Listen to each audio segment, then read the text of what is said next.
Je suis le bon berger qui donne sa vie pour ses brebis. Le Seigneur soit avec vous et avec votre esprit. Évangile de Jésus-Christ selon saint Marc. Gloire à toi, Seigneur. En ce temps-là, un scribe s'avança vers Jésus pour lui demander « Quel est le premier de tous les commandements ?» Jésus lui fit cette réponse « Voici le premier, écoute Israël. Le Seigneur notre Dieu est l'unique Seigneur.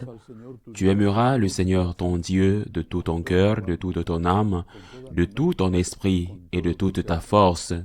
Et voici le second. Tu aimeras ton prochain comme toi-même. Il n'y a pas de commandement plus grand que cela. » Le scribe reprit, « Fort bien, maître. Tu as dit vrai. Dieu est l'unique et il n'y en a pas d'autre que lui. L'aimer de tout son cœur, de toute son intelligence, de toute sa force, et aimer son prochain comme soi-même, vaut mieux que toute offrande, d'holocauste et de sacrifice. » Jésus, voyant qu'il avait fait une remarque judicieuse, lui dit, « Tu n'es pas loin du royaume de Dieu. » Et personne n'osait plus l'interroger. Acclamons la parole de Dieu. Louange à toi, Seigneur Jésus. La première chose à noter dans ce passage de l'évangile de Marc est que notre Seigneur répond à la question du scribe en établissant une primauté dans les commandements. Le Seigneur ne dit pas « il y a deux commandements, l'un et l'autre ». Il dit qu'il y a un premier et un second. Il y établit un ordre. Si nous demandions à un jardinier, à celui qui s'occupe des arbres, par exemple, il nous dirait que sans racines, il n'y a pas de plante. Bien sûr, la plante n'est pas complète si elle n'a qu'une racine. Mais sans racine, il n'y a pas de plante. La première chose, c'est la racine. La première chose est la racine. Qu'est-ce que cela signifie? Tout d'abord, nous devons clarifier la différence entre la charité et, par exemple, la solidarité ou la compassion. La solidarité ou la compassion sont des sentiments humains nobles placés par Dieu, notre Créateur, dans le cœur des gens, et certains ont un niveau plus élevé et d'autres un niveau plus bas. Il y a des personnes très compatissantes qui sont catholiques, ou protestantes, ou musulmanes, ou athées. Il y a des personnes très compatissantes, très solidaires. Elles ont un niveau élevé de sensibilité à la douleur des autres. Eh bien, elles l'ont par nature. Parfois, les enfants sont déjà comme ça. Ils l'ont parce qu'ils ont peut-être souffert d'un malheur dans leur vie et ont réalisé combien il est terrible d'être seul face au malheur. Ils l'ont et c'est merveilleux. C'est, je le répète, un don de Dieu placé dans la nature humaine. Et cela n'a rien à voir avec la religion. Cela ne veut pas dire que c'est contraire à la religion, mais c'est antérieur à la religion. C'est quelque chose qui a été placé dans la nature humaine par Dieu. C'est ce niveau d'amour. Mais ce niveau que Dieu a placé en chacun, cependant, chez d'autres personnes, pour des raisons quelconques, ce niveau de compassion ou de solidarité est beaucoup plus bas. Pour des raisons quelconques, peut-être qu'ils ont souffert dans leur enfance ou ont subi des déceptions, quelles qu'elles soient. Des raisons, il y a des personnes qui ont un regard très dubitatif, des personnes qui ont un grand niveau de solidarité et d'autres non. Des personnes qui sont très compatissantes et d'autres pas du tout. C'est au niveau humain. Qu'est-ce que la charité? Le catéchisme l'a définit très clairement. La charité, c'est d'abord l'amour dû à Dieu. Quand on parle normalement de charité, on parle de compassion, de solidarité, d'aide au prochain. J'ai fait une œuvre de charité. J'ai fait une œuvre de charité signifie que j'ai fait l'aumône, par exemple, ou que j'ai accompagné un malade, que j'ai visité une personne âgée, j'ai fait une œuvre de charité, on peut le comprendre. Ou peut-être que je me suis tu sur une réponse qui était sur le bout de la langue, mais dont je comprenais qu'elle aurait gâché une relation ou l'aurait mise dans une situation plus grave qu'elle ne l'était déjà. Mais cette façon de parler, que je trouve aussi très courante, cette façon de parler n'est pas correcte. Le premier objet de la charité, son objectif est l'amour pour Dieu. Et c'est ce que le catéchisme nous enseigne. En se basant précisément sur ce texte de l'Évangile, la différence entre la charité et la solidarité ou la compassion réside précisément en ceci. La compassion est de nature humaine.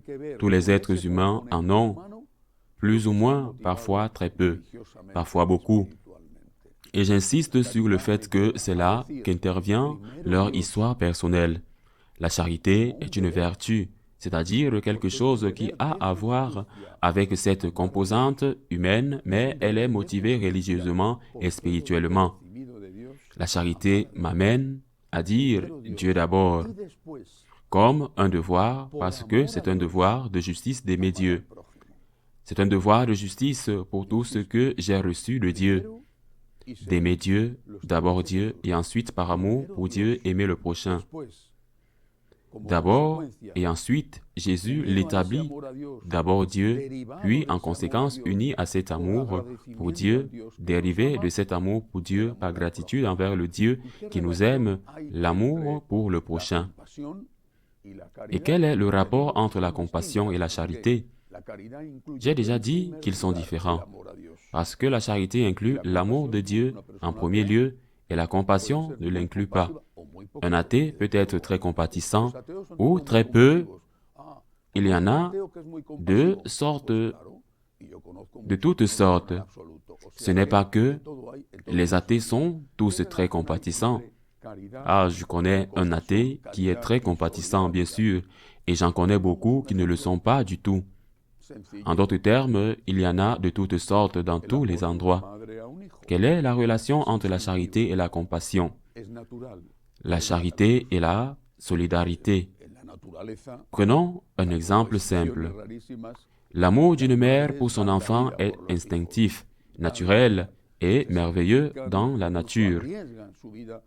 À de très rares exceptions près, les mères donnent leur vie pour leurs enfants. Elles donnent leur vie, elles se sacrifient, elles risquent même leur vie pour éviter un danger à leur enfant.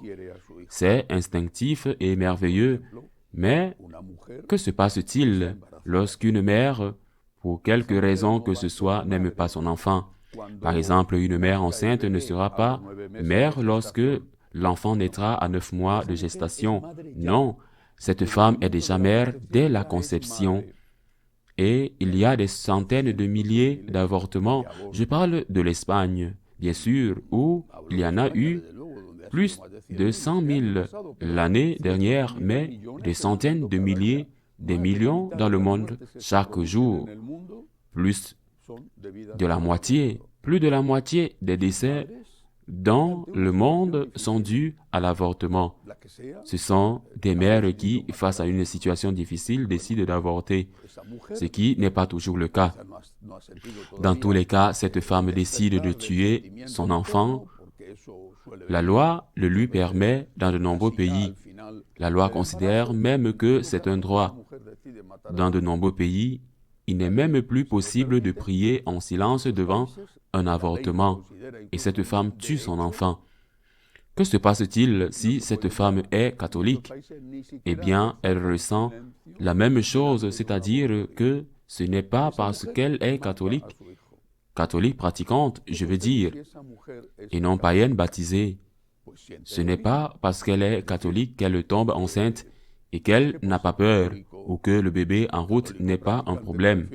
Non, la situation est la même pour une femme catholique pratiquante que pour une femme qui ne l'est pas. Mais que doit faire cette femme catholique pratiquante si elle a appris à aimer Dieu en premier et dit à Dieu, cette grossesse est terrible pour moi, quelle qu'en soit la raison, santé, argent, relations familiales, travail, c'est terrible pour moi, c'est très mauvais pour moi, mais je ne vais pas le tuer. Pourquoi?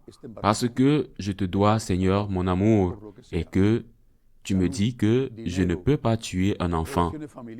C'est aussi simple que cela, et elle mène à bien la grossesse et l'accouchement, avec des difficultés, des craintes, mais elle le mène à bien. J'ai connu de nombreux cas comme celui-ci, la surprise et le dégoût des parents, de la mère, mais aussi du père, lorsqu'on leur annonce, par exemple, après une échographie, que le bébé est atteint du syndrome de Down. La surprise, la couleur, la douleur. Dans de nombreux pays, il n'y a pratiquement plus d'enfants nés avec le syndrome de Down. Au Danemark, par exemple, dans d'autres pays, les parents, même s'ils le peuvent tuer, parce que l'avortement n'est pas une option, ils ne peuvent pas tuer l'enfant, même s'ils le peuvent tuer parce que l'avortement est déjà un droit dans ce pays. Les parents sont catholiques et ils disent « Je ne suis pas heureux parce qu'un enfant trisomique va naître. » Alors, ils sont un cadeau, ils les aiment, ils sont aimés par eux d'une manière extraordinaire, mais à ce moment-là, en général, au moins, personne ne peut leur enlever leur mécontentement. Mais qu'est-ce qu'ils disent? J'accepte la volonté de Dieu. Et pour l'amour de Dieu, je ne tuerai pas mon enfant. Ce n'est qu'un exemple. Je pourrais en donner beaucoup d'autres. Dans une relation conjugale, que se passerait-il pour nous, catholiques, si nous n'avions pas d'abord l'amour de Dieu? Parce que beaucoup de relations conjugales se seraient brisées non seulement parce que vais-je faire? Quel mauvais exemple vais-je donner à mes enfants? Ou de quoi vais-je vivre? Mais parce qu'il y a avant tout un Dieu que je dois aimer et qui me dit que je dois me battre pour mon mariage. Il ne me dit pas que je dois tout supporter et prendre des coups. Non, mais il me dit que je dois me battre pour mon mariage. Et qu'en est-il de l'aumône? Par exemple, ce qui est le sens le plus typique du concept de charité.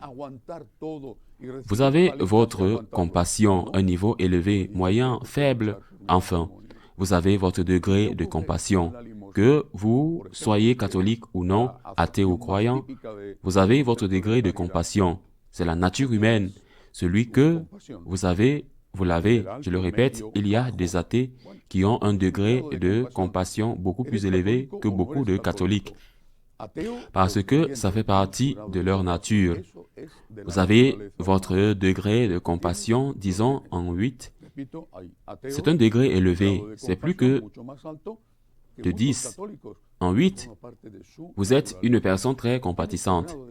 Eh bien, quand vous atteignez votre niveau 8, là, vous vous arrêtez parce que c'est votre niveau 8. Vous avez atteint votre niveau 8 et vous dites, ça y est, ça y est. Eh bien, qu'arrive-t-il à un catholique qui a aussi, parce qu'il est un être humain comme l'autre, un degré de compassion de niveau 8? Quand il atteint ce niveau, il ne dit pas, c'est là que je m'arrête. Il dit, qu'est-ce que Dieu me demande? Comment puis-je aimer Dieu dans cette situation qui exige plus que ce que mon instinct me demande? Et que se passe-t-il pour l'athée qui a un niveau 2 de compassion? Qu'arrive-t-il au catholique qui, comme l'athée, a par nature un niveau 2 de compassion? Il a une voix intérieure, une voix qui parle dans son cœur, avec autorité, et qui lui dit peut-être que tu ne le dois pas à celui-ci ou à celui-là. L'aumône à un étranger, ou même le pardon et l'aide à un ennemi, peut-être que tu ne le dois pas à celui-là, mais tu me le dois à moi. Tu dois le faire. Pour nous, le fait d'avoir une primauté, un premier placé en Dieu, est quelque chose qui nous oblige intérieurement à aller au-delà de ce que notre nature nous demande. Celui qui a 2 devra donner plus, et peut-être qu'il n'atteindra jamais 10, mais il donnera 3, 4, 5. Celui qui a 8 devra donner plus, et il donnera 9, ou il donnera 10. Il y a les saints comme exemple. Pour résumer, et pour être honnête et clair, je suis très contrarié sincèrement parce que pendant de nombreuses années, j'ai entendu cette fausseté selon laquelle il y a des musulmans, il y a des athées qui sont très bons. Bien sûr, il y en a qui a dit le contraire. Mais cela ne veut pas dire que s'ils étaient croyants, ces gens qui sont très bons, ils ne pourraient pas être meilleurs. Dans la prière, il n'y a pas de charité, il y aura de la compassion, bien sûr, il y aura de la solidarité, bien sûr, à votre niveau, quel qu'il soit, 2, 5, 8. Mais il n'y a pas de charité et sans la prière, sans l'union avec Dieu, sans la motivation spirituelle, sans dire continuellement au Seigneur, dans tant de petites et grandes choses, pour toi Jésus, par gratitude envers toi, par amour pour toi, sans la prière, sans la spiritualité, quand nous atteignons notre limite, c'est là que nous nous arrêtons. Mais avec la prière, avec la spiritualité, quand nous atteignons notre limite, la limite de 2, la limite de 4 ou la limite de 8, quand nous atteignons notre limite, nous attendons la voix de Jésus dans notre cœur qui nous dit « Ne t'arrête pas, continue. Tu ne le lui dois pas, mais tu me le dois à moi. Tu ne dois pas le faire parce que tu en as envie, mais parce que tu as un devoir avec moi qui est le devoir d'aimer ton prochain pour moi. Ainsi soit-il. »